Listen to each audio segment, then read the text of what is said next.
ਰਾਜਨੀਤੀ 90 ਡਿਗਰੀ ਦਾ ਕੋਣ ਨਹੀਂ ਹੁੰਦੀ, ਰਾਜਨੀਤੀ 180 ਡਿਗਰੀ ਦਾ ਕੋਣ ਨਹੀਂ ਹੁੰਦੀ, ਰਾਜਨੀਤੀ 360 ਡਿਗਰੀ ਦਾ ਕੋਣ ਹੁੰਦੀ ਹੈ। ਰਾਜਨੀਤੀ 'ਚ ਜੋ ਦਿਖਦਾ ਹੈ ਉਹ ਨਹੀਂ ਹੁੰਦਾ, ਅਤੇ ਜੋ ਨਹੀਂ ਦਿਖਦਾ ਹੈ ਕਿਹਾ ਜਾਂਦਾ ਹੈ ਰਾਜਨੀਤੀ 'ਚ ਉਹੀ ਹੁੰਦਾ ਹੈ। ਪਾਰਲੀਮੈਂਟ ਸੈਸ਼ਨ ਚੱਲ ਰਿਹਾ ਹੈ। ਪਾਰਲੀਮੈਂਟ ਸੈਸ਼ਨ ਦੇ ਵਿੱਚੋਂ ਸੰਜੇ ਸਿੰਘ ਜੋ ਕਿ ਆਮ ਆਦਮੀ ਪਾਰਟੀ ਦੇ ਰਾਜ ਸਭਾ ਮੈਂਬਰ ਨੇ, ਉਹਨਾਂ ਨੂੰ ਸਸਪੈਂਡ ਕੀਤਾ ਗਿਆ ਹੈ। ਅੱਜ ਦੇ ਪੌਡਕਾਸਟ ਦੇ ਵਿੱਚ ਸਾਡੇ ਨਾਲ ਸੰਜੇ ਸਿੰਘ ਰਹਿਣਗੇ। ਗੱਲਬਾਤ ਕਰਾਂਗੇ, ਪੋਲੀਟੀਕਲ ਗੱਲਾਂ ਵੀ ਕਰਾਂਗੇ, ਨੌਨ ਪੋਲੀਟੀਕਲ ਗੱਲਾਂ ਵੀ ਕਰਾਂਗੇ। ਸਤਿ ਸ਼੍ਰੀ ਅਕਾਲ ਸਰ। ਜੀ ਸਤਿ ਸ਼੍ਰੀ ਅਕਾਲ। ਠੀਕ ਠਾਕ ਹੋ ਜੀ? ਇੱਕਦਮ ਬੜੀਆ ਜੀ। ਜਿਵੇਂ ਮੈਂ ਕਿਹਾ ਜੀ ਵੀ ਰਾਜਨੀਤੀ 'ਚ ਜੋ ਦਿਖਦਾ ਹੈ ਉਹ ਨਹੀਂ ਹੁੰਦਾ ਹੈਗਾ, ਜੋ ਨਹੀਂ दिखता वो होता है। ये सबके ऊपर लागू नहीं होता। मैं तो ये मानता हूँ कि कुछ लोगों पे ये बात लागू होती है, लेकिन हर जगह ये बात नहीं लागू होती।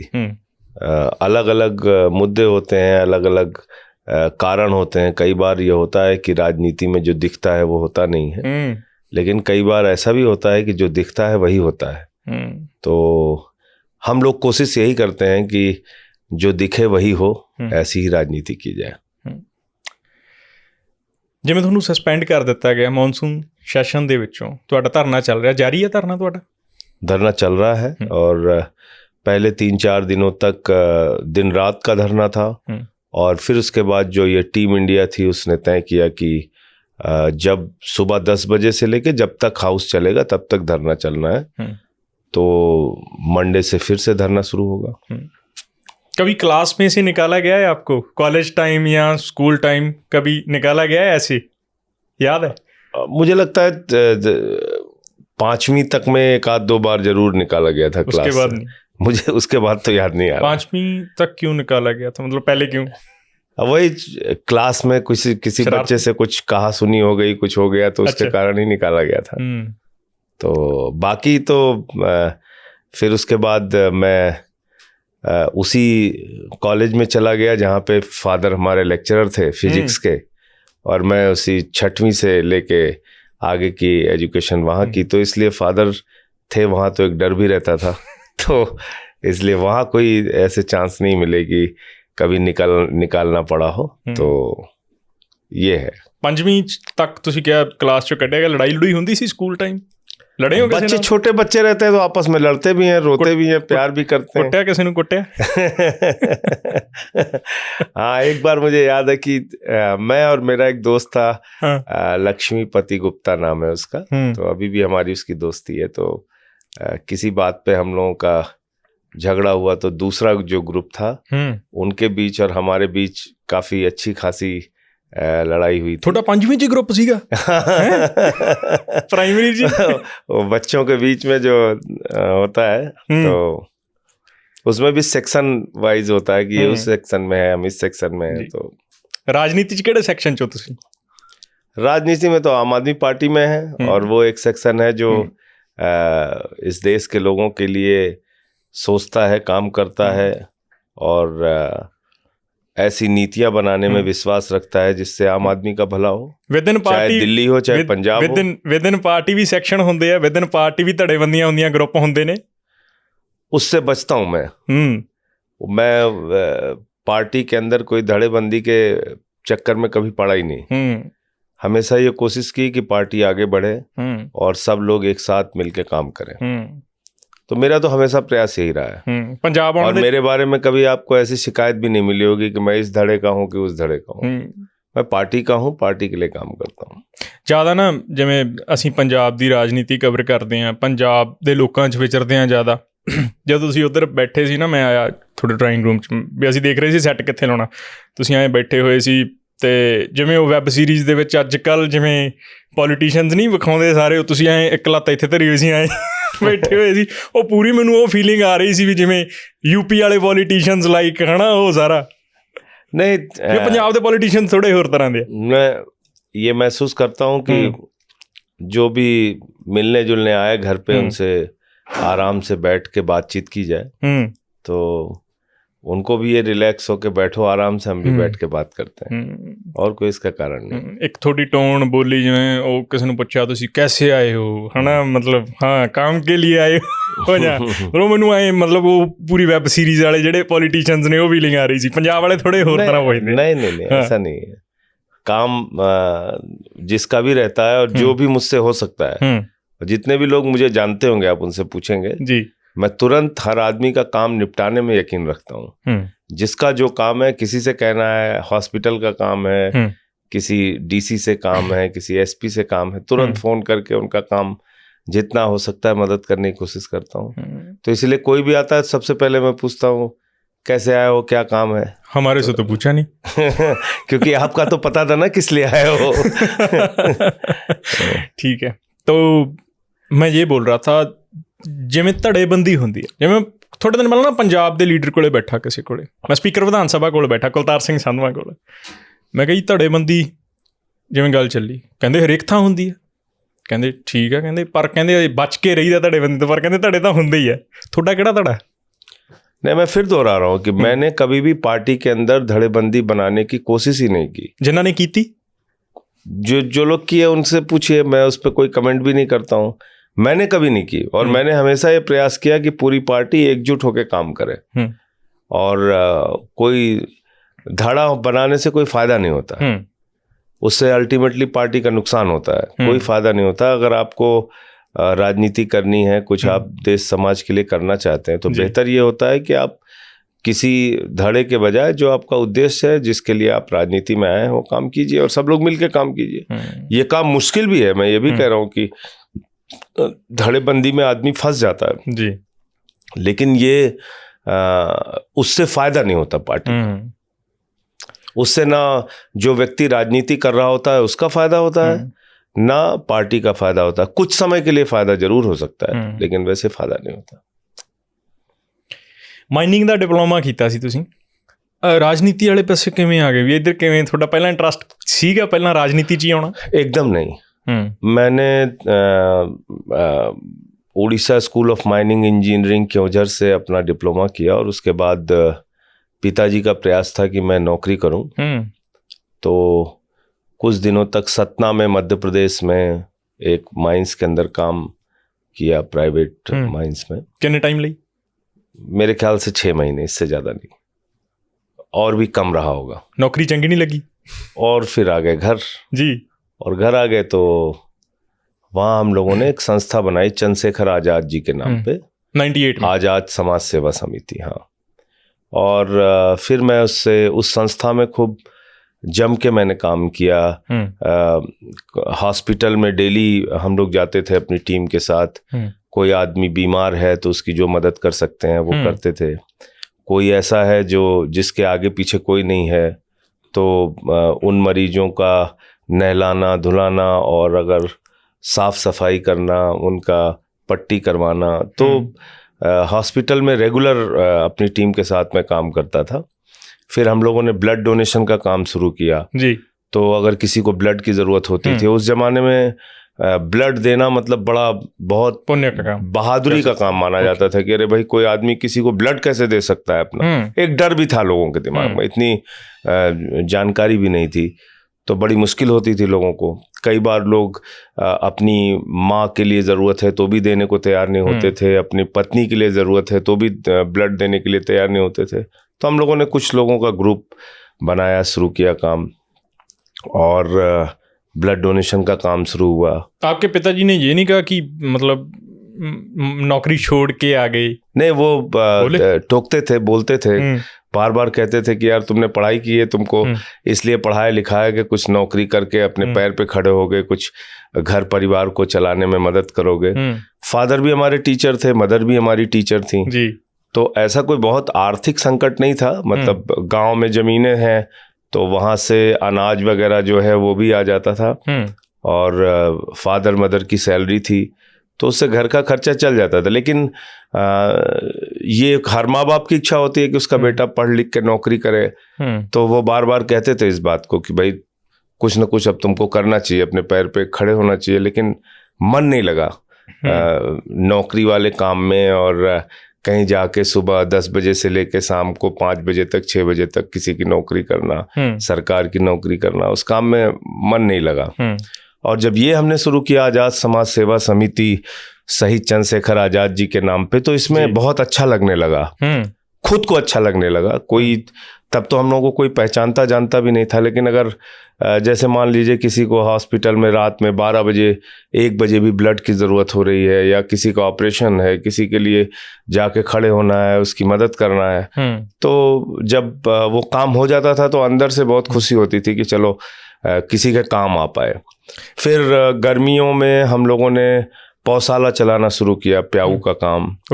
ठंडियों में फिर जगह जगह पे अलाव जलाने का काम, रजाई और कंबल वितरण का काम। जब पहली बार पॉलिटिक्स इस तरह के काम हम लोगों ने सेवा के काम किए। और पहली बार पॉलिटिक्स में आते हैं, समाजवादी पार्टी में आते हैं, तो मैं पूरा उसको बता दूं। फिर जब किसी भी जयंती पे या किसी के पुण्यतिथि पे जो हमारे शहीद थे हिंदुस्तान के लिए, 13 अप्रैल को जलियांवाला बाग कांड पे हम लोग गर्मियों में वो शुरू करते थे अपना पौशाला जी। तो कोई भी काम, जैसे 3 दिसंबर को हम लोग शहीद खुदीराम बोस की याद में ये रजाई कंबल वितरण का काम शुरू करते थे। तो किसी अभी भी चलता है कंटिन्यू, वो संस्था हमारी अभी भी चल रही जी। तो ये हम लोगों ने तय किया कि जो इस देश के लिए अपनी जान देने वाले शहीद आजम भगत सिंह की जयंती पे हम लोग कार्यक्रम करते थे। जिन लोगों ने इस देश के लिए अपनी कुर्बानी दी है उनके नाम पे कुछ अच्छा काम करें, मोटे मोटे तौर पे यही सोच थी। और कभी भी कोई राजनीति की बात करता था तो कहते थे हम लोग कि भाई सब कुछ दुनिया में सारे काम करना है, राजनीति नहीं करना। राजनीति सबसे बेकार काम है। इधर के में आ गई, बता रहा हूँ, सुनिए ना उसका। तो राजनीति सबसे बेकार काम है, यही नहीं करना है, बाकी सब करना है। तो गोमती नदी की सफाई का काम, श्रमदान का काम जी, और जितने भी समाज सेवा के जितने तरह के काम हो सकते थे करते थे हम लोग। फिर क्या हुआ कि एक प्रोग्राम था शहीद आजम भगत सिंह की जयंती पे 27 सितंबर को, तो उसमें मैंने श्री रघु ठाकुर जी, एक बहुत ही बड़े सोशलिस्ट लीडर हैं, हमारे राजनीतिक गुरु हैं, उनको हमने बुलाया उस कार्यक्रम में। और तब मैंने देखा कि नेता ऐसे भी होते हैं। जनता दल के वो राष्ट्रीय महासचिव उस वक्त थे जब बीपी सिंह प्रधानमंत्री थे। जनता पार्टी के प्रदेश के महासचिव वो कुशाभाऊ ठाकरे जी के साथ मध्य प्रदेश में थे। समाजवादी पार्टी के राष्ट्रीय महासचिव थे। तो बड़े बड़े पदों पे थे, लेकिन वो स्लीपर क्लास से निकले, सुल्तानपुर उतरे। तो और मैं उनसे बड़ा प्रभावित हुआ, उनकी ईमानदारी से। और घर पे जाके प्रोग्राम में भी उन्होंने बहुत अच्छा बोला। और आने के बाद जब उनसे बात होने लगी तो उन्होंने कहा कि भाई आपको राजनीति करनी चाहिए। तो मैंने कहा भाई राजनीति तो नहीं करूँगा, बाकी आप कोई काम बताइए तो मैं करूँगा। तो उस समय वो एक आंदोलन चला रहे थे कि मल्टीनेशनल्स कंपनी के खिलाफ, और वो ये चला रहे थे कि भाई हिंदुस्तान को अपने पैर पे अगर खड़ा होना है, इस देश को, इस मुल्क को अपने पैर पे खड़ा होना है, तो यहाँ पर बनने वाली चीज़ों को बढ़ावा मिलना चाहिए, और यहाँ जो लोगों का रोजगार है उसको बढ़ावा मिलना चाहिए। हम विदेशी कंपनियों को बुला बुला के देश का रोजगार खत्म कर रहे हैं। ये उनकी सोच थी मोटे मोटे तौर पे। तो हमने कहा इस मामले में हम आपके साथ खड़े होंगे, लेकिन हम पार्टी नहीं ज्वाइन करेंगे। और उनकी पार्टी थी डेमोक्रेटिक सोशलिस्ट पार्टी, लोकतांत्रिक समाजवादी पार्टी, जिसका ना तो कोई एमएलए था, ना कोई एमपी था, ना कोई पार्षद थे। बहुत छोटी सी पार्टी थी, लेकिन विचारों से बहुत बड़ी पार्टी थी, और अभी भी है वो पार्टी। तो फिर उन्होंने मुझे एक किताब दी डॉक्टर लोहिया के बारे में, गांधी के बारे में, जेपी के बारे में। बोले इसको पढ़ना तुम। और फिर हमारा उनका वो मुझे लेटर भी भेजते थे पोस्ट कार्ड से, मैं उनको जवाब देता रहता था। और एक बात मुझे याद है उनकी, जब वो सारी बहस हमारी उनकी एकदम ख़त्म होने लगी तो उन्होंने कहा कि रोटी का दाम कौन तय करता है? राजनीति। बच्चों की शिक्षा महंगी होगी या सस्ती होगी, ये कौन तय करता है? राजनीति। आपको अस्पताल में अच्छा इलाज मिलेगा या नहीं मिलेगा, ये कौन तय करता है? राजनीति। नौजवानों के हाथों को रोजगार मिलेगा कि नहीं मिलेगा, ये कौन तय करता है? राजनीति। किसान को उसके फसल का दाम मिलेगा या नहीं मिलेगा, ये कौन तय करता है? राजनीति। इस देश के अंदर शांति रहेगी, अमन रहेगा, भाईचारा रहेगा या नहीं रहेगा, कानून व्यवस्था ठीक रहेगी या नहीं रहेगी, कौन तय करता है? राजनीति। ਤੁਸੀਂ ਆਏ ਨਹੀਂ ਕਿ ਵੀ ਇਹਨਾਂ ਚੀਜ਼ਾਂ ਤੇ तो ये फिर साथ में उन्होंने लोहिया का एक कोट बताया। मतलब ਤੁਸੀਂ ਇਹਨਾਂ ਚੀਜ਼ਾਂ ਤੇ ਨਹੀਂ ਕਿ ਵੀ ਇਹਨਾਂ सारियां चीज़ों में राजनीति भी करता राजनीतिक लीडर? तो नहीं, तो मैंने उनसे ये सवाल भी किया, तो उन्होंने डॉक्टर लोहिया का एक कोट बताया। उन्होंने कहा कि डॉक्टर लोहिया ने एक सिद्धांत दिया था, जेल, वोट और फावड़ा। तो जेल संघर्ष का प्रतीक, वोट परिवर्तन का प्रतीक, और फावड़ा जो है वो रचनात्मकता का प्रतीक है। फावड़ा भाव जिससे मिट्टी खोदने वाला खेत, फावड़ा। हाँ। तो बोले कि ये चीज समझो कि आपको तीनों एक साथ लेकर चलना होगा। आप अच्छे काम करिए, कोई मना नहीं कर रहा, लेकिन आप उसके साथ साथ संघर्ष भी कीजिए और परिवर्तन के लिए वोट की राजनीति में भी जाइए। तो ये सब उनके साथ लंबी चर्चा हुई। डॉक्टर लोहिया की किताब एक थी, भारत माता धरती माता, उसको मैंने पढ़ा, मुझे समझ में नहीं आया, 2 बार पढ़ा, नहीं समझ में आया। फिर मुझे लगा नहीं, इन्होंने कुछ बात कही है। फिर लोहिया के बारे में पढ़ा, फिर गांधी के बारे में पढ़ा, फिर जेपी के बारे में पढ़ा, फिर हिंदुस्तान के बड़े बड़े नेताओं के बारे में पहले पढ़ते थे। पहले पॉलिटिक्स पढ़ते थे या पॉलिटिकल किताबें पढ़ते थे? पहले पॉलिटिकल किताबें उनसे मुलाकात के बाद पढ़ना शुरू किया जी। तो मुझे लगा कि नहीं, ऐसा नहीं है कि राजनीति में सारे लोग बेकार हैं, गंदे हैं, खराब हैं। बहुत सारे लोग ऐसे रहे हैं जो राजनीति में रह के उन्होंने परिवर्तन के लिए बड़ा काम किया। राजनारायण जी के बारे में पढ़ा, कर्पूरी ठाकुर जी के बारे में पढ़ा, बेसिकली जो सोशलिस्ट लीडर थे ज़्यादातर उनके बारे में पढ़ा, और ये पढ़ा कि कितना संघर्ष किया उन्होंने अपने जीवन में। मुझे याद है कि दलितों को मंदिर में प्रवेश कराने के लिए राजनारायण जी को लाठीचार्ज झेलना पड़ा था। राजनारायण वो नेता जिन्होंने इंदिरा गांधी जी को हराया था चुनाव में। तो ऐसी बहुत सारी चीज़ें, फिर धीरे धीरे ये मैं कन्विंस होने लगा कि नहीं, अगर आपको बड़ा परिवर्तन समाज में करना है तो आप राजनीति के माध्यम से कर सकते हैं। अब जैसे जिस हॉस्पिटल में हम लोग सेवा का काम करने जाते हैं, तो सिर्फ एक हॉस्पिटल के लिए कुछ अच्छा कर सकते हैं प्रयास करके, लेकिन अगर आपके हाथ में सत्ता की ताकत हो या आपको राजनीतिक ताकत हो तो आप वहाँ का सिस्टम बदल सकते हैं। तो मैं समझता हूँ कि अगर राजनीति भी ईमानदारी से हो तो लोगों की बड़ी सेवा हो सकती है। और फिर मैं उनकी बात से कन्विंस हुआ, उनकी पार्टी ज्वाइन की मैंने, लोकतांत्रिक समाजवादी पार्टी में मैंने काम किया। तो ये था, और वहाँ से फिर मैं समाजवादी पार्टी में तो 1.5 साल के करीब रहा, और फिर अन्ना जी का आंदोलन शुरू हो गया तो इधर आ गया, और अन्ना जी के आंदोलन के बाद फिर यहाँ सफ़र जारी है। आपने एक बात कही कि मतलब राजनीति से बदलाव हो सकता है, भी राजनीति में आके बदलाव किया जा सकता है। पंजाब में बदलाव आया है? पंजाब में बदलाव दी राजनीति दी गल हुई सी? निश्चित रूप से बदलाव आया है। आज क्राइम रेट के मामले में पंजाब नीचे है। आज शिक्षा के मामले में बड़ा परिवर्तन पंजाब के अंदर हो रहा है। आज पंजाब में मोहल्ला क्लिनिक का मॉडल पहुंचा है। आज पंजाब के 90% लोगों को किसी महीने में 0 बिजली का बिल आया है। उनका 300 यूनिट तक का बिजली फ्री किया गया है। आज पंजाब में हजारों लोगों को नौकरी पक्का किया गया है और नौकरी दी गई है। तो मैं समझता हूं कि एक सरकार के तौर पे जो जिम्मेदारी, और अभी बाढ़ का मौका आया था तो पंजाब के मुख्यमंत्री भगवंत मान जी घर में बैठ के जायजा नहीं ले रहे थे, वो जाके पीड़ित इलाकों का दौरा कर रहे थे। जो लोग मजबूर थे, पीड़ित थे, उनके बीच में जाके काम कर रहे थे।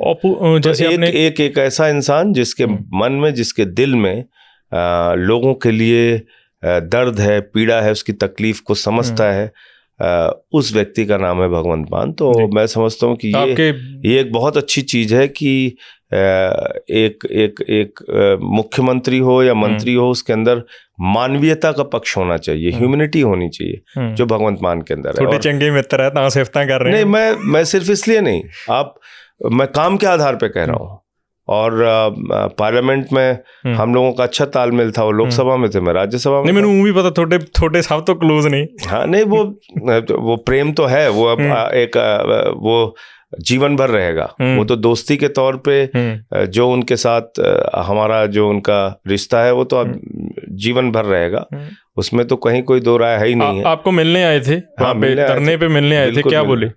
बस यही बोले कि अच्छा है, और हम लोगों ने याद भी किया कि किस तरीके से जब प्रधानमंत्री किसी को नहीं मिल रहे थे किसान आंदोलन के दौरान, तो दोनों भाइयों ने पार्लियामेंट में प्रधानमंत्री के खिलाफ नारेबाजी की थी, उनको घेरा था उस समय।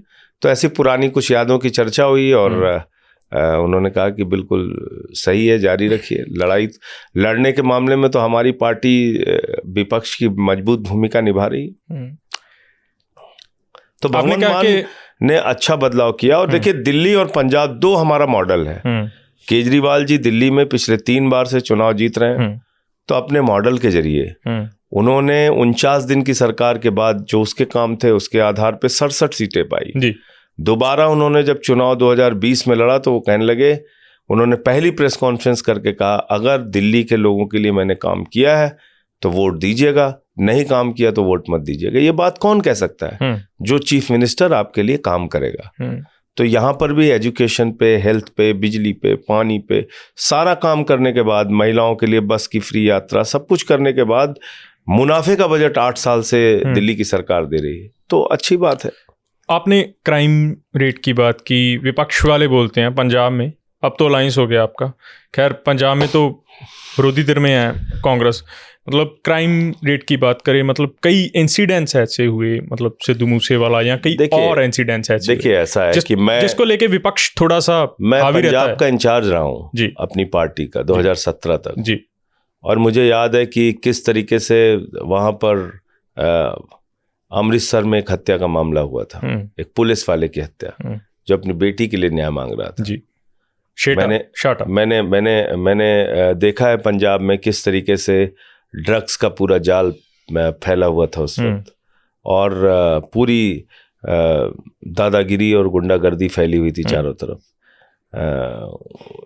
एक बाबा जी के ऊपर उस वक्त हमला भी हुआ था, उनके साथ के लोग मारे गए थे, उनसे मिलने गया था मैं। तो ऐसा नहीं है, अगर आप पुराना इतिहास देखेंगे और उसके बाद कांग्रेस की भी सरकार आई और अब के हालात देखेंगे तो उसमें बहुत बड़ा परिवर्तन है।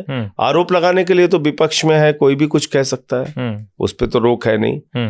लेकिन पंजाब के मुख्यमंत्री भगवंत मान जी ने वहाँ के लोगों के लिए बेहतरीन काम किया है। और सबसे बड़ी जो चीज़ होती है कि क्या एक इंसान में कोई इमोशन है, कोई संवेदनशीलता है, कोई दर्द है, किसी की तकलीफ को अपना मानता है, तो वो बात भगवंत मान के अंदर है जो एक नेता में होनी चाहिए। आपने एक बात बोली कि ਮੁੱਖ ਵਿਰੋਧੀ ਧਿਰ ਦੀ ਭੂਮਿਕਾ ਆਮ ਆਦਮੀ ਪਾਰਟੀ ਨਿਭਾ ਰਹੀ ਹੈ ਪਾਰਲੀਮੈਂਟ ਦੇ ਵਿੱਚ, ਜਾਂ ਤੁਸੀਂ ਕਿਹਾ ਕਿ ਦੇਸ਼ ਦੇ ਵਿੱਚ ਅਸੀਂ ਮੁੱਖ। ਦੂਜੇ ਪਾਸੇ ਅਮਰਿੰਦਰ ਸਿੰਘ ਰਾਜਾ ਵੜਿੰਗ ਤੇ ਪ੍ਰਤਾਪ ਸਿੰਘ ਬਾਜਵਾ ਕਹਿੰਦੇ ਕਿ ਮੁੱਖ ਵਿਰੋਧੀ ਧਿਰ ਤਾਂ ਅਸੀਂ ਹਾਂ।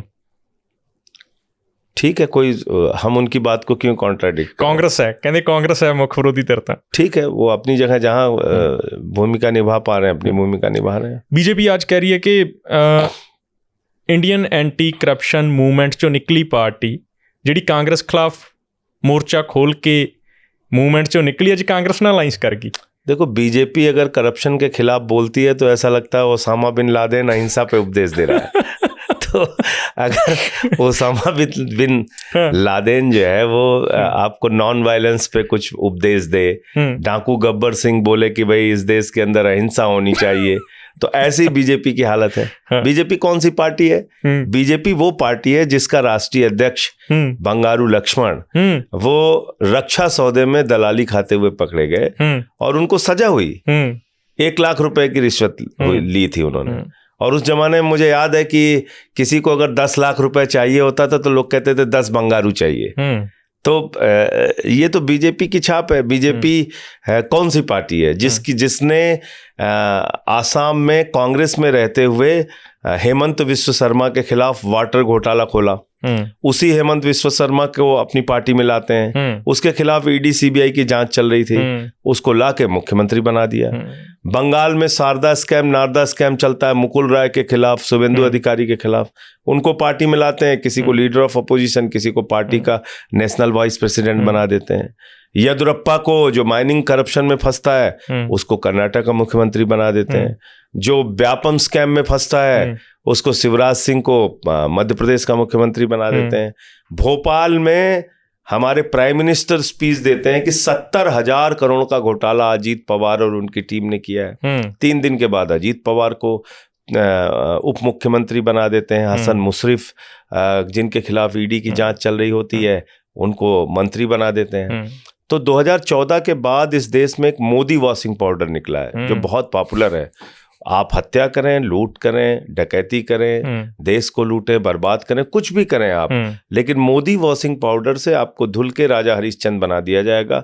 तो बीजेपी को कम से कम करप्शन के ऊपर बोलने का कोई अधिकार नहीं है। और आम आदमी पार्टी ईमानदार पार्टी थी, है और रहेगी। हमारे यहाँ इसको लेके किसी भी प्रकार का, आपने कई नाम लिए, वो आपको कह देते हैं कि एक्साइज पॉलिसी घोटाले मामले में आपके नाम आ जाते हैं। बताइए ना, क्या हुआ? एक्साइज पॉलिसी क्या है? एक भी आदमी के खिलाफ कुछ साबित कर पाए आज तक? कुछ भी साबित कर पाए क्या? तो जबरदस्ती आपको अगर किसी को भी फंसाना है, आप मेरा उदाहरण लीजिए ना, छोड़ दीजिए आप, आपका नाम, मेरा नाम ईडी के चार्जशीट में आया जी, मैं हैरान हो गया। मैंने कहा भाई कहां से मेरा नाम आ गया ईडी की चार्जशीट? तो मैंने उनको डिफेमेशन का नोटिस भेजा। ये पहली बार हुआ हिंदुस्तान में जी। ईडी सबको नोटिस भेजती है, मैंने ईडी को नोटिस भेजा। तो ईडी वालों ने मुझे चिट्ठी लिख के कहा कि संजय सिंह जी गलती हो गई, लिखना था राहुल सिंह, लिख दिया संजय सिंह। तो मैंने कहा भाई ऐसे गलती करोगे बेईमानो, किसी दिन नीरव मोदी की जगह नरेंद्र मोदी लिख दिया तो क्या होगा? फिर तो नरेंद्र मोदी को जेल भेजना पड़ेगा। मतलब मैं एक अपनी पार्टी का लीडर हूँ, राज्यसभा का सांसद हूँ, कह रहे हैं साहब लिखना था राहुल सिंह, लिख दिया संजय सिंह। अरे विजय सिंह का संजय सिंह हो सकता है, अजय सिंह का संजय सिंह हो सकता है, राहुल सिंह का संजय सिंह कैसे हो सकता है? तो ये है इनकी जांच। देश की सबसे बड़ी जांच एजेंसी इस तरीके से काम कर रही। कुछ नहीं पाए तो हमारे साथ के लोगों के यहाँ छापे मारे, उनके यहाँ भी कुछ नहीं मिला। तो मतलब अगर ईडी की भूमिका आप देखेंगे, पिछले 8 साल के अंदर ईडी ने 3000 केसेस फाइल किए। उनका कन्विक्शन रेट मालूम है आपको? 0.5%, 0.5%। ये ईडी का कन्विक्शन रेट है। तो ईडी एक हथियार है विपक्ष को तोड़ने का, सरकारों को गिराने का, विधायकों को, सांसदों को डराने का। तो वो वही इस्तेमाल बीजेपी कर रही है उसके लिए। हम बात कर रहे थे कि क्लास में से कभी निकाला गया है, तो ग्रुपिज्म की बात आई। तो जैसे आपने बताया कि प्राइमरी में पहले निकाला गया था 5वीं तक, है ना। पीयूष गोयल बोल रहे थे कि जो आपका रवैया था, जो आपका वतीरा था, वो मतलब उसमें एथिक्स नज़र नहीं आ रही थी, मतलब एथिक नहीं सी नज़र आ रही थोड़ी। देखो, इस करके दोनों बार कढ़ा गया। पहली चीज तो ये समझो आप कि मैं कभी भी पार्लियामेंट में क्या अपने प्लॉट के लिए लड़ाई लड़ रहा हूँ, क्या अपने किसी निजी फायदे के लिए लड़ाई लड़ रहा हूँ? आज तक जितनी बार सस्पेंड हुआ, क्या अपना कोई निजी काम था जिसके लिए सस्पेंड हुआ? नहीं, कभी नहीं। पार्लियामेंट में मैं पहली बार कब सस्पेंड हुआ? जब किसानों का आंदोलन चल रहा था और मैंने सरकार से कहा, और पूरी पार्टी, सारे लोगों ने कहा कि भाई ये तीनों काला कानून वापस लीजिए। सरकार ने हमारी बात नहीं मानी जी। हम लोग टेबल पे चढ़ गए, माइक तोड़ा, जो कुछ भी किया उसका मुझे कोई दुख नहीं है। मुझे सस्पेंड करके बाहर किया गया। 750 किसानों ने अपनी शहादत दी। 1 साल तक हिंदुस्तान की सड़कों पे आंदोलन चलता रहा। बाद में प्रधानमंत्री आए, बोले साहब गलती हो गई, और वापस ले लिया कानून। इसका मतलब हम सही थे, सरकार गलत थी। और देखिए ये इनका चलन है। इन्होंने नोटबंदी किया, 100 लोग मर गए देश में। प्रधानमंत्री जी जापान गए, उन्होंने कहा बेटी की शादी है, पैसा नहीं है, माँ बीमार है, पैसा नहीं है, हा हा हा हा हा। और वहां से लौट के आए, कहते हैं दुख है, लोग मर गए, बड़ा पीड़ा है, तकलीफ है। तो ऐसा नौटंकीबाज प्रधानमंत्री आपको कहीं दुनिया में मिलेगा देखने को? कोरोना की महामारी थी, लाखों लोगों की जान चली गई, बंगाल की चुनावी रैली कर रहे थे वहां पे, दीदी वो दीदी कर रहे थे। उसके बाद जब चुनाव खत्म हो गया, आते हैं 2 आंसू बहा दिया, बड़ी गलती हो गई, बड़ी पीड़ा है, बड़ी तकलीफ है। अभी मणिपुर जल रहा है 90 दिन से, 78 दिन के बाद 36 सेकंड बोले, कहते हैं मन में क्रोध है, पीड़ा है। इनके क्रोध और पीड़ा और इनके दिल में क्या है, इसके ऊपर रिसर्च होना चाहिए। इसका रिसर्च होना चाहिए कि कैसी क्रोध और पीड़ा है भाई। सब कुछ बर्बाद होने के बाद खाली नौटंकी करते हो आप। तो ये सबसे बड़ा सवाल है कि आज जो हमारे देश के रहनुमा हैं, देश के प्रधानमंत्री जी, जो अपने आप को प्रधान सेवक कहते हैं, वो ऐसे ऐसे कानून लेके आते हैं कि जिनका हमें विरोध करना पड़ता है। वो तो आपको बोल 42,000 करोड़ रुपए अडानी की कंपनी में मॉरिशस के अंदर एक पते पे 6 कंपनी खोल के 42,000 करोड़ रुपए लगाया गया ब्लैक मनी। उसकी जांच नहीं होनी चाहिए। और वो डिमांड अगर हम उठा रहे हैं तो हम गलत हैं। अगर हम कह रहे हैं कि नहीं एम्प्लॉयमेंट दो और उसके ऊपर डिस्कशन कराओ और फार्मर्स के फसल का दाम 2 गुना करो, एमएसपी बढ़ाओ। अगर हम कह रहे हैं कि ये काला कानून वापस लो, आप हमें सस्पेंड करके बाहर कर रहे हैं और फिर आप कह रहे हैं कि साहब ये तो बहुत सारे इनका एथिक्स ठीक नहीं है, इनका कंडक्ट ठीक नहीं है और ये तो डिसिप्लिन नहीं रखते हैं और इनको बाहर करना चाहिए। वो तो वाइस प्रेसिडेंट ने बोला ना। नहीं, मैं तो देखिए ऐसा है कि आप किस लिए गए हैं वहां पे।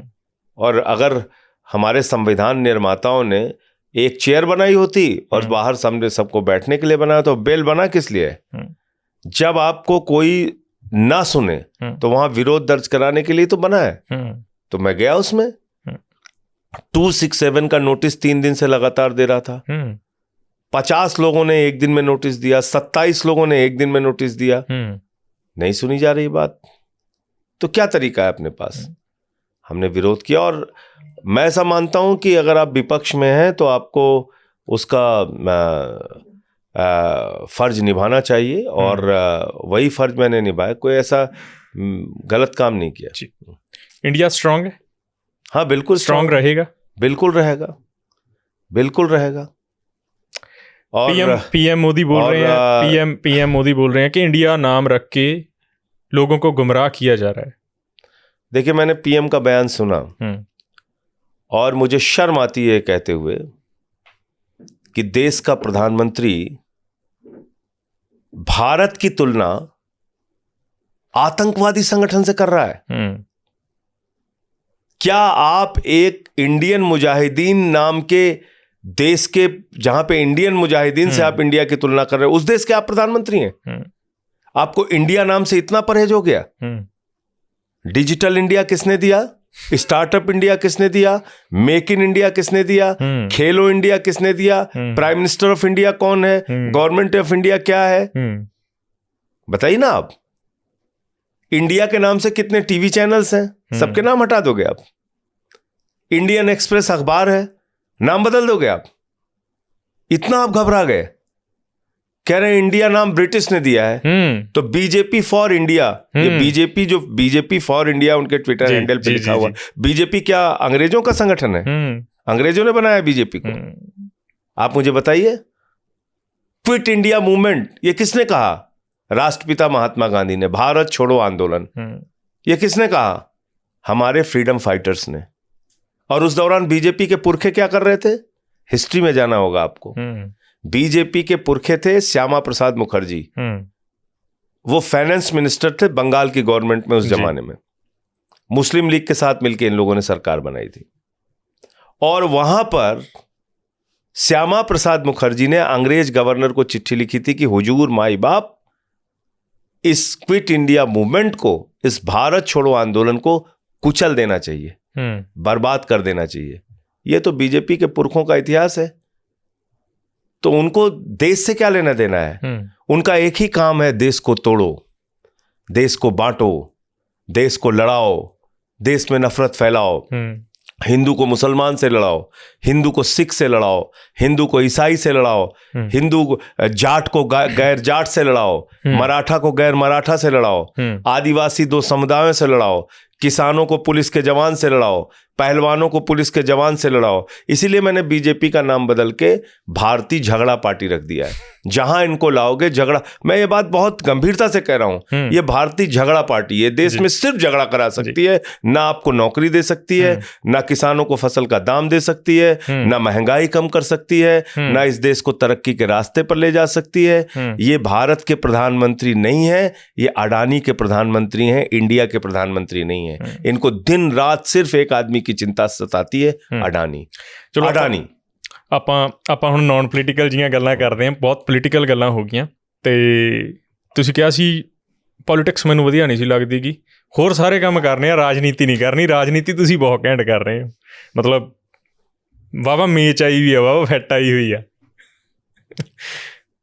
मतलब सीख गए राजनीति हुण करते करते। राजनीति आपको बहुत कुछ सिखाती भी है और राजनीति के माध्यम से आप इस देश को बहुत कुछ दे सकते हैं अगर ईमानदारी और सच्चाई से आप करना चाहें। तो मैंने एज ए अपोजिशन लीडर या कह लीजिए एक विपक्ष के तौर पे 3 सांसदों के साथ राज्यसभा में पहुंचा था। भगवंत मान जी लोकसभा में पहुंचे थे जी। तो हम लोगों ने अपनी भूमिका निभाई जो हमें करना चाहिए, सरकार को घेरना, सरकार के खिलाफ बोलना, सरकार के खिलाफ आवाज उठाना। संजय जी अभी हमारे और भी बहुत सारे पंजाब हैं, वो लोग भी बराबर बोलते हैं, चाहे जितने भी हमारे बाकी और एमपीज आए वो भी आवाज उठाते हैं। पंजाब च तुसीं प्रभारी रहे हो, पंजाब दे इंचार्ज रहे हो, हुण जी करदा पंजाब दा इंचार्ज लगन नूं? पार्टी की बात है, पार्टी जो जिम्मेदारी जब देती है उस काम को करते हैं। अभी यूपी का इतना बड़ा स्टेट है, वहाँ का काम है। नहीं, मुझे पता लगा था कि आप पंजाब आने के लिए इच्छुक हैं, पंजाब के प्रभारी। ये आपको किसने कहा? मुझे कहीं से पता लगा। एकदम गलत आपको कहा है किसी ने। मैं पार्टी का एक डिसिप्लिन्ड वर्कर हूँ, एक अनुशासित कार्यकर्ता हूँ। पार्टी कह दे मुझे कि आज आपको इस स्टेट में जाना है, काम करना है, मैं वहां नहीं। एक्सपेक्टेशन तो होती है ना कुछ भी? ऐसी कोई एक्सपेक्टेशन नहीं है। मुझे यूपी का काम दिया, वहां काम कर रहे हैं। एक्सपेक्ट तो करता और पंजाब में हमारे जो बाकी साथ हैं वो अच्छा काम कर रहे हैं। वहाँ पे जर्नैल जी हैं, राघव चड्ढा हैं, संदीप पाठक जी हैं, बहुत अच्छा काम कर रहे हैं। 92 सीट्स आई हैं पंजाब के अंदर। तो मैं जहाँ काम कर रहा हूँ अभी यूपी में हमारे लंबा समय पंजाब में रहे हैं, तो पंजाब आने को दिल नहीं करता? पार्टी का फैसला है, पार्टी ने जब नहीं आपका करता है नहीं। आने जाने की बात आप पूछेंगे तो आने जाने का तो बराबर जाता ही रहता हूँ। नहीं I mean as a incharge या एज ए पार्टी संगठन के काम के लिए जहां पार्टी भेजेगी वहां जाएंगे। कोई इसमें अपनी चॉइस का या अपनी ओर से कुछ कहने का कोई मतलब ही नहीं। कई बार एक्सपेक्टेशन होती है ना, जैसे मैंने आज दिल्ली आना था तो मैं एक्सपेक्ट करता था, आम आदमी पार्टी के और भी कई लीडर्स हैं, राघव जी हैं और हैं, ठीक है, राघव जी पंजाब के इंचार्ज भी हैं। मैं चाहता था कि आपसे मिलना है, ठीक, आपकी इंटरव्यू करनी थी। ठीक बात है। तो मैं आपके साथ पॉडकास्ट मैं यूपी का काम करके खुश हूँ और वहाँ बहुत काम है, तो इसलिए बहुत ज्यादा भाग दौड़ रहती है। मैं खुश हूँ, वहाँ के काम से प्रसन्न हूँ जी, उस जिम्मेदारी से। ਜਿਹੜੇ ਦਿਨ ਪੰਜਾਬ 'ਚ ਲੰਘੇ, ਜਿਹੜੇ ਲੀਡਰਸ ਪੰਜਾਬ 'ਚ ਪਹਿਲਾਂ ਮਿਲੇ, ਜਿਹੜੇ ਪਾਰਟੀ 'ਚ ਆਏ ਛੱਡ ਗਏ, ਕਿਉਂਕਿ ਉਹ ਸਟਰਗਲ ਪੀਰੀਅਡ ਸੀਗਾ, ਉਹ ਸਟਰਗਲ ਪੀਰੀਅਡ ਸੀ ਤੇ ਜਿਹੜੀ ਐਕਸਟ੍ਰੀਮ ਲੈਵਲ ਦੀ ਪਾਵਰ ਆਈ ਆ ਉਹ ਹੁਣ ਆਈ ਆ 2022 ਦੇ ਵਿੱਚ। ਤਾਂ ਮੈਂ ਤਾਂ ਪੁੱਛ ਰਿਹਾ ਸੀਗਾ ਵੀ ਮੈਨੂੰ ਕਦੋਂ ਪਤਾ ਲੱਗਿਆ ਸੀ ਵੀ ਤੁਹਾਡਾ ਮਨ ਸੀਗਾ ਜਾਣ ਦਾ? बिल्कुल नहीं, ऐसा बिल्कुल नहीं है, कभी नहीं है। पार्टी जो जिम्मेदारी देती है वो निभाते हैं। पार्टी ने जिसको जो जिम्मेदारी दी वो निभा रहा है। और अभी मैं समझता हूँ हमारे 3 साथियों का जिनका नाम लिया, Jarnail Singh as a incharge, Raghav Chadha as a को incharge, Sandeep Pathak general secretary organisation, तीनों लोग बहुत अच्छा काम कर रहे हैं। और पंजाब में 92 सीट्स हमारी आई है। तो फिर हम क्यों अलग से अपनी कोई इच्छा पालेंगे कि हमको वहां जाके काम करना है, जहाँ अच्छा काम कर रहे हैं लोग, ऑलरेडी अच्छा काम कर रहे हैं, हमारे ही साथी हैं, पार्टी के लोग हैं। 2024 के लिए तैयारी है इंडिया की? निश्चित रूप से। और मैं समझता हूं कि इस देश के अमन और चैन के लिए सबसे ज्यादा जरूरी है कि ये सरकार हटना चाहिए। और ये एक बहुत ही खतरनाक सोच के लोग हैं। इनके रहते हुए देश में शांति नहीं रह सकती। ये बंटवारे की राजनीति करते हैं, नफरत की राजनीति करते हैं और नफरत की बुनियाद पे दुनिया का कोई मुल्क आगे नहीं जा सकता। एक मुल्क आप बता दीजिए, बगल में पाकिस्तान है, उसकी हालत देख लीजिए, मस्जिदों में बम फोड़े जाते हैं। अफगानिस्तान की हालत आप देख लीजिए, सीरिया की हालत आप देख लीजिए, इराक में जो कुछ भी हुआ देख लीजिए, हिटलर को के जर्मनी के ज़माने को याद कर लीजिए। तो जहाँ जहाँ भी आप नफ़रत फैलाने की कोशिश करेंगे, एक कंट्री है रवांडा, वहाँ पर 90s में लाखों लोग एक दूसरे को मार काट करके, आदिवासी समुदायों में आपस में जो ट्राइबल्स के ग्रुप थे, झगड़ा हुआ, लाखों लोगों का कत्लेआम हुआ। तो और इसमें मजा बहुत आता है, लेकिन मैं एक बात ये बहुत ईमानदारी से कहना चाहूँगा कि अगर जैसे भड़काने वाली बातें की जाती हैं तो उसमें मजा बहुत आता है। जिस हिंदू का खून न खौला, जिस मुस्लिम का खून न खौला, जिस सिख का खून न खौला, तो ये सब नारे सुन के मजा तो बहुत आता है, लेकिन अंत में नुकसान उसी समुदाय का होता है। ये मेरी एकदम स्पष्ट दिल और दिमाग दोनों की धारणा है। तो हिंदुस्तान तो बहुत ही खूबसूरत मुल्क है। ये वो मुल्क है जहां बिस्मिल्लाह खान की सहनाई संकट मोचन के मंदिर में गूंजती है। जैसे ये वो मुल्क है जहां मलिक मोहम्मद जायसी पद्मावत लिखते हैं। ये वो मुल्क है जहां रसखान को पढ़ के हम भगवान कृष्ण के बारे में जानते हैं। ये वो मुल्क है जहां मोहम्मद रफ़ी गाना गाते हैं, सुख के सब साथी दुख में न कोई, मेरे राम तेरा नाम एक सांचा दूजा न कोई। आप गुरु ग्रंथ साहब की वाणी पढ़िए, जी। आपको कबीर की वाणी, उसमें राम का जिक्र, उसमें कृष्ण का जिक्र। आप देखिए ना कि कितना। थोड़े दुख दे संगी केड़े केड़े ने, ਤੁਹਾਨੂੰ सस्पेंड करता, थोड़े दुख दे संगी केड़े केड़े ने हमारे साथ, मतलब मैं समझ नहीं पाया क्या कह रहे हो। नहीं, क्या कि जिवें कबीर जी ने कहा कि सुख दे संगी बहुत ने पर दुख दे संगी बहुत घट ने। बहुत लोग आते हैं, तो आपने देखा ही होगा पूरी इंडिया, जो टीम इंडिया बनी है 26 दल के लोग, वो सब लोग आए हमारे सस्पेंशन के बाद। सस्पेंशन अभी भी मुद्दा नहीं है, मुद्दा सबसे बड़ा है कि मणिपुर पे प्रधानमंत्री क्यों नहीं बोलेंगे। जो प्रधानमंत्री डॉक्टर भी हैं, इंजीनियर भी हैं, रेल मंत्री भी हैं, विदेश मंत्री भी हैं, इसरो के वैज्ञानिक भी हैं, वो चीते के साथ 3 दिन फोटो खिंचवा सकते हैं, वो मणिपुर पे नहीं बोलेंगे। जो हर 14 दिन में मन की बात करते हैं, वो मणिपुर की बात नहीं करेंगे। सवाल तो ये है, क्यों नहीं बोलेंगे प्रधानमंत्री? नहीं, उन्होंने क्या कि दुख लगा हमें यहाँ 78 दिन के बाद, जब पार्लियामेंट शुरू हुई नहीं थी, उसी समय आपके दिल में दुख आया। 11 बजे सुबह जब आप पार्लियामेंट पहुंच रहे थे, तो ये कैसा दुख है भाई? इसका रिसर्च होना चाहिए। आपको दुख नहीं हुआ तब जब 4 मई को कारगिल के एक योद्धा की पत्नी को निवस्त करके घुमाया गया, उसके साथ दरिंदगी और हैवानियत की गई? क्या हिंदुस्तान के सेना में काम करने वाले जवानों के लिए शर्म की बात नहीं है? बीजेपी बोल रही है कि कार्रवाई हो रही है उन लोगों पर। कैसे हो रही है कार्रवाई? 4 मई की घटना, 18 मई को FIR, 12 जून को NCW में शिकायत, और जब वीडियो वायरल हुआ तब अरेस्ट हो रही है। ये कार्रवाई आप कहते हैं? ऐसी घटना पे ये कार्रवाई है? वहां केंद्रीय मंत्री का घर जला दिया गया, वहां पे एक महिला मंत्री है, उसका घर जला दिया गया, आगजनी हो रही है, लोग रिलीफ कैंप्स के अंदर रह रहे हैं। बीजेपी के MLAs खुद वीरेंद्र सिंह का इस्तीफा मांग रहे हैं, जो वहां का चीफ मिनिस्टर है। हमारी बात तो छोड़ दीजिए आप, इतना निकम्मा मुख्यमंत्री जो खुद कह रहा है कि साहब ये तो यहाँ पे ऐसी तो घटनाएं बहुत सैकड़ों हो रही हैं, तो आप उनसे क्या एक्सपेक्ट करते हैं? तो इसलिए मैं ये कह रहा हूं कि इन लोगों के इस देश की अमन को, शांति को, खुशहाली को बहुत बड़ा खतरा है। इसलिए 24 में इनको जाना ही चाहिए। अच्छा, 24 में इनको तो जाना चाहिए आप बोल रहे हैं। इंडिया अगर आता है, इंडिया का PM फेस कौन रहेगा? देखो, ये सब और ऐसे बहुत सारे सवाल हैं। इंडिया का PM फेस कौन होगा? इंडिया का जो इंडिया की जो सरकार बनेगी वो क्या करेगी? वो रोजगार कैसे देगी? वो फसल का दाम कैसे देगी? नहीं, गठजोड़ से महंगाई कैसे कम करेगी? I mean गठजोड़ तो पहला गलता हुई होगी। मैं आपको यही कह रहा हूं ना कि ये सारे बहुत सारे ऐसे सवाल हैं जिसका जवाब अभी खोजना बाकी है, और टाइम तुसी खोजा है। मैं कौन होता हूँ अकेले खोजने वाला? सब लोग मिल के खोजेंगे। नहीं, आपके साथ केजरीवाल जी थे, आपके सब साथ लोग मिल बैठ के, भगवंत मान जी सी, राघव चड्ढा जी सी, थोड़े नाल ही सी, सारे लोग थे। सब लोग अपनी बात रखेंगे जब आगे बातचीत होगी, और मैं समझता हूँ कि समय के साथ इसका भी हल निकल जाए। कांग्रेस कह रही है ਅਸੀਂ प्रमुख विरोधी धिर ਸੀਗੇ ਤੇ विरोधी धिर हाँ, सो ਅਸੀਂ आगे लगाएंगे। मुझे लगता है सब लोग मिल बैठ के ही तय करेंगे। अलग अलग से कोई भी कुछ बात कहे तो उसका कोई मतलब नहीं है।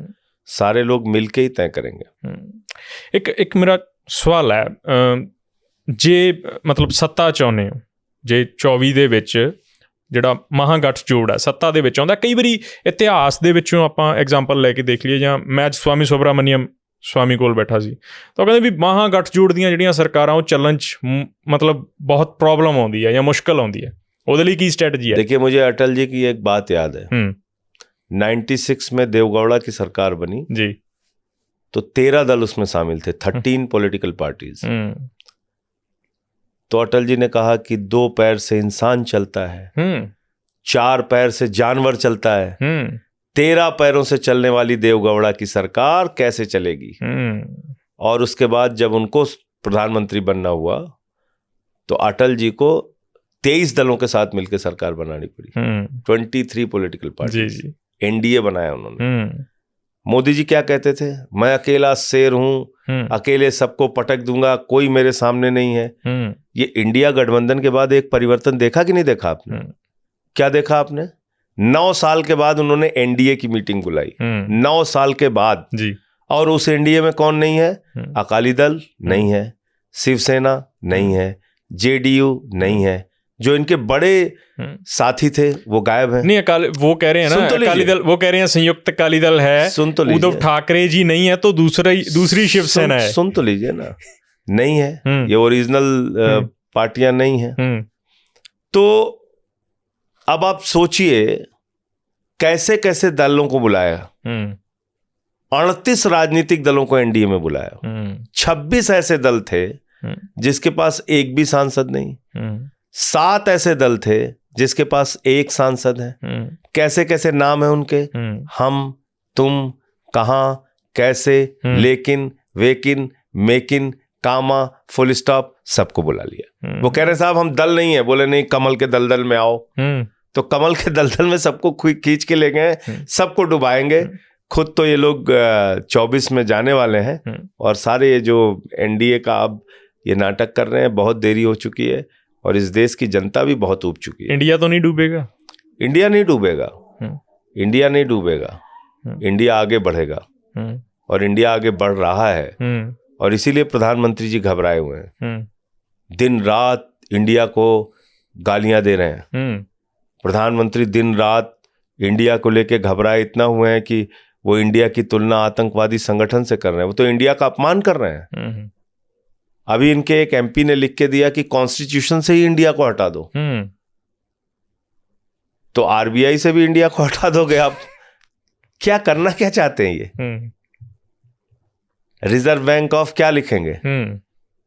तो इसलिए मुझे लगता है कि बीजेपी आज की तारीख में जहां खड़ी है उनके लिए आगे की राह बहुत मुश्किल है, क्योंकि उन्होंने 9 साल में इस देश के लिए कुछ किया नहीं। जितने भी वादे उन्होंने किए थे, वो चाहे 18 करोड़ नौकरियां देने की बात हो, वो चाहे काला धन ला के 15 लाख खाते में पहुंचाने की बात हो, वो चाहे 2022 15 अगस्त तक सबको पक्का मकान देने की बात हो, वो चाहे महंगाई को कम करने की बात हो, वो चाहे किसानों के फसल के दाम दोगुना करने की बात हो, किसी एक मोर्चे पर बीजेपी खरी नहीं उतरी, सही नहीं उतरी। हम ना थोड़ी सी नॉन पॉलिटिकल बातें करेंगे, सभी हमारी पॉलिटिकल ही होगी। तो मैं ये पूछ रहा था, आप बुक्स कौन सी पढ़ते हैं? अब रीसेंट क्या पढ़ रहे हैं? देखिए, मैं कोशिश करता हूँ कि जो राजनीति से जुड़े हुए व्यक्ति हैं उनकी जीवनी पढ़ूं, उनके बारे में जानूं।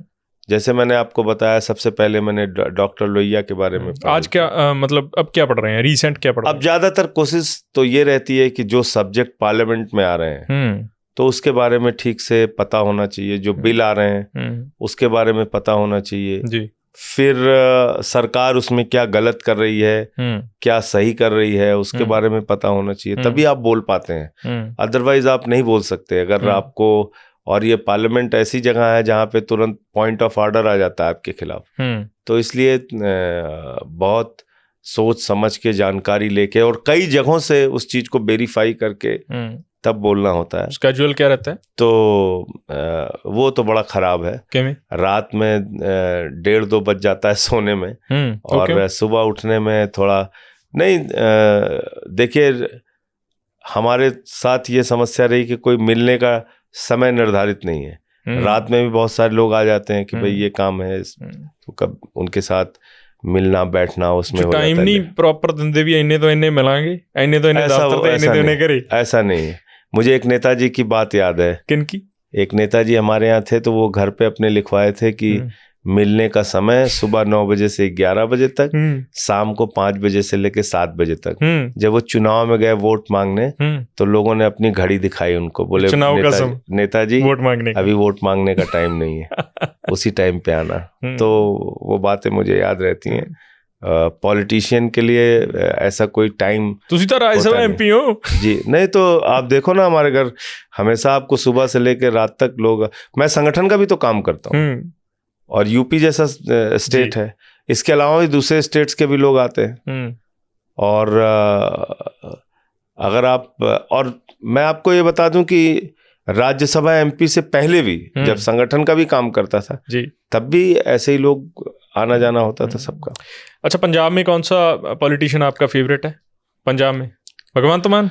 देखिए भगवंत मान मित्र के नाते, मित्र के नाते, दोस्त के नाते और उनके काम के नाते, उनके अंदर की इंसानियत और संवेदनशीलता के नाते। भगवंत मान में जो चीज मैं पसंद करता हूँ, वो सबसे बड़ी बात यह है कि जो उनके दिल का एक भोलापन है कि अगर आपके दर्द को उन्होंने देखा तो उसमें वो शामिल होते हैं। हाँ, इसको कैसे ठीक कर सकते हैं, और अगर कोई चीज सॉल्व होनी है, तो मैं तो काम किया हूं, 2 साल प्रभारी रहा हूं वहां का, तो जिद नहीं ठाननी है। ऐसे मैंने कई मौके देखे, जिद नहीं ठाननी है। अगर हम लोगों ने समझाया कि यार इसको ऐसे नहीं ऐसे कर लेते हैं, थोड़ा बहुत बोले नहीं इसको, फिर बोले नहीं ठीक है, जो पार्टी का फैसला है जो, तो ये एक अच्छा स्वभाव है किसी भी मनुष्य के अंदर कि वो थोड़ा अपने आप को फ्लेक्सिबल बैलेंस करके फ्लेक्सिबल रखे, सबके साथ मिलजुल के चले। अच्छा, एनी मोर पॉलिटिशियन पंजाब में से? और अगर मैं पंजाब में ये मानूं कि बहुत ही जिसको कहते हैं कि सूझवान और उस तरीके का, मतलब बहुत अब हमारे यहाँ यूपी में तो कहते हैं घुटा हुआ पॉलिटिशियन, तो उस श्रेणी में तो बादल साहब थे, प्रकाश सिंह बादल जी। कभी मुलाकात हुई है उनसे? एक बार हुई है। कहाँ पे? हम लोग एक धरना दिए थे उनके घर के सामने। अच्छा, लंबी बादल पिंड? तो भगवान नहीं, उनके घर के सामने चंडीगढ़ में। अच्छा, तो 9 सेक्टर वाले या सीएम हाउस पे ही? जो सीएम हाउस है, सीएम हाउस, तो उसी के सामने। फिर हम लोग यहाँ से गए तो हमने सोचा कि ऐसा करते हैं कि वहां पहुंचेंगे और पहुंच के हम लोग सड़क पे बैठ जाएंगे और फिर ये डिमांड करेंगे कि मुख्यमंत्री सड़क पे आए और यहीं पे बातचीत करें। मीडिया सारी थी, तो हम लोग वहाँ बैठ गए, भगवंत मान जी, हम और छोटेपुर साहब और जो भी हमारे लीडर्स थे और बाकी। तो वो आए थे, तो हमने वहाँ डिमांड रखी, तो वो जो आईजी थे पुलिस के, वो सब बिल्कुल हाथ पांव उनके फूल गए, बोले ये क्या बात आप कर रहे हैं, यहाँ सीएम थोड़ी आपको सड़क पे आएगा बातचीत करने। हमने कहा नहीं, हम तो यहीं बैठेंगे, यहीं आए मुख्यमंत्री जी बात करने। तो मैंने देखा कि थोड़ी देर के बाद वो गेट वेट पे सिक्योरिटी आ गई और बादल साहब आए और उन्होंने हाथ जोड़ के कहा कि अरे भाई, हमने तो खाने का इंतजाम रखा हुआ है, अंदर आइए आप लोग खाना। तो मुझे लगा कि अब इनसे क्या बोला जाए, इतने सीनियर आदमी, एक उम्र का भी उनके वो रहता था कि भाई बड़े हैं। तो फिर उन्होंने सारी बात बहुत संजीदगी से सुनी। आमतौर पे जो होता है काम, उस पे कुछ नहीं हुआ, लेकिन मैं ये कहूंगा कि खाना अच्छा था वहां पे। अगर खाना अच्छा नहीं खाया, हम लोग गए ही नहीं, खाना खाने का तो कोई मतलब भी नहीं था, क्योंकि उन्होंने वो, मैं आपको कह रहा हूं कि किस तरीके से उन्होंने डील किया एक जो उस सिचुएशन को कैसे। अगर कोई जिद्दी पॉलिटिशियन होता तो वो कह देता कि भाई कोई, मैं सड़क पे जाके, मैं मुख्यमंत्री सड़क पे जाके थोड़ी बातचीत करूंगा। लेकिन वहां पे उन्होंने वो समझदारी दिखाई, सड़क पे आए, उन्होंने बातचीत किया और आराम से जो हमारी डिमांड थी वो लेटर लेके गए। किया कुछ नहीं, लेकिन मैं आपको जो कह रहा हूँ कि एज ए पॉलिटिशियन जो शार्पनेस अगर आप पंजाब की पॉलिटिक्स में पूछेंगे तो वो समझदारी प्रकाश सिंह बादल जी में थी।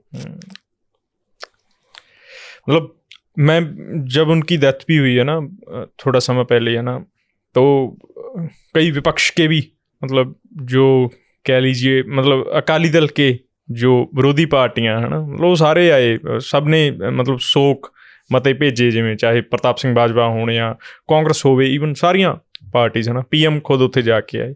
ਤਾਂ ਮਤਲਬ ਜਿਵੇਂ ਤੁਸੀਂ भगवंत मान जी भी गए थे, ਭਗਵੰਤ ਮਾਨ ਜੀ ਵੀ ਗਏ ਸੀ, ਉਹਨਾਂ ਨੇ ਤਾਂ ਜਾਣੇ ਸੀ, CM ਸੀਗੇ ਪੰਜਾਬ ਦੇ।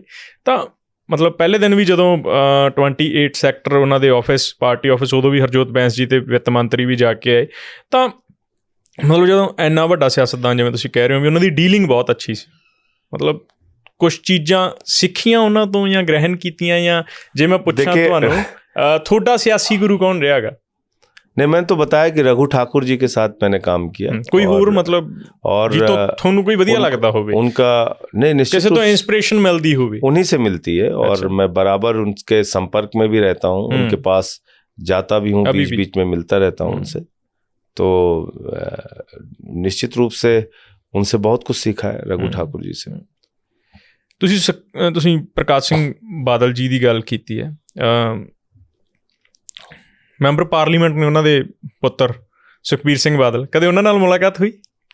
एक बार सेंट्रल हॉल में मुलाकात हुई, उसके पहले कभी ना, उसके पहले ना उसके बाद कभी। कोई गलबात हुई आपस में? बस हाय हेलो हुआ पार्लियामेंट। उससे ज्यादा नहीं, उससे ज्यादा नहीं, उससे ज्यादा नहीं।